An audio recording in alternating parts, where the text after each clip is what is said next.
મેં તમારી સાથે એક શોર્ટ વિડીયો બનાવ્યો હતો જે ગ્રેવી સ્ટોર કરવા માટે. તો આજે એ ગ્રેવી બનાવી હતી, એમાં એકવાર યુઝ થઈ ગયું અને આટલી ગ્રેવી પડી છે. તો મેં તેલ નાખ્યું અને સરસ મજાની રાઈ એકદમ તતડી ગઈ તો ગ્રેવી છે એ થોડીક એમાં નાખી દીધી. આજે આપણે મિક્સ વેજીટેબલ પંજાબી શાક બનાવશું.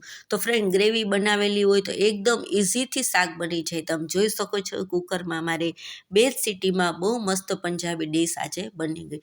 તો આપણા જે શાક સુધારેલું છે બધું વેજીટેબલ્સ મિક્સ કરેલું, એટલો જ આપણે મસાલો નાખવાનો છે. નથી ઝાઝું તેલ નાખવાનું કે નહીં કોઈ જાતના ઉપરથી મસાલા કે કોઈ ગરમ મસાલા. આપણું વેજીટેબલ ગ્રેવી ઓગળી જાય એટલે એમાં નાખી અને 2 વિસલ વગાડશું. ખૂબ મસ્ત આપણું શાક થઈ જશે. તો આજે રાતનો ડિનર છે એ અમે આવો મસ્ત બનાવ્યો છે. ફૂલ ડીશ જોજો, આજે અમે બહુ મસ્ત બનાવી છે. પણ તમારે ખાસ કમેન્ટમાં કહેવાનું છે કે તો પણ કઈ વસ્તુની કમી એમાં હતી, કારણ કે મને 2 વસ્તુની કમી દેખાણી છે. તો એક તો હું તમને કહી જ દઉં છું કે અમને શરદી ઉધરસ છે તો છાશ મેં નથી મૂકી. બાકીની તમે જરૂર કમેન્ટમાં કહેજો કે કઈ વસ્તુની કમી હતી. પછી ફાઇનલી મેં ફુલકા રોટી ઉતારી. આ લોકોને નાન નથી ખાવી, એમ કે નાન નથી ખાવી કારણ કે શિયાળો છે, વહેલું સૂઈ જવાનું હોય એટલા માટે ઘઉંની ફુલકા જ ખાવાતા.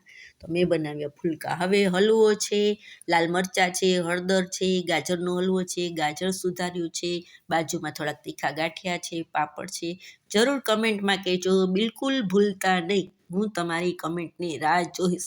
અને તમને પણ કહું છું કે આવી ગ્રેવી ચોક્કસથી બનાવી લેજો.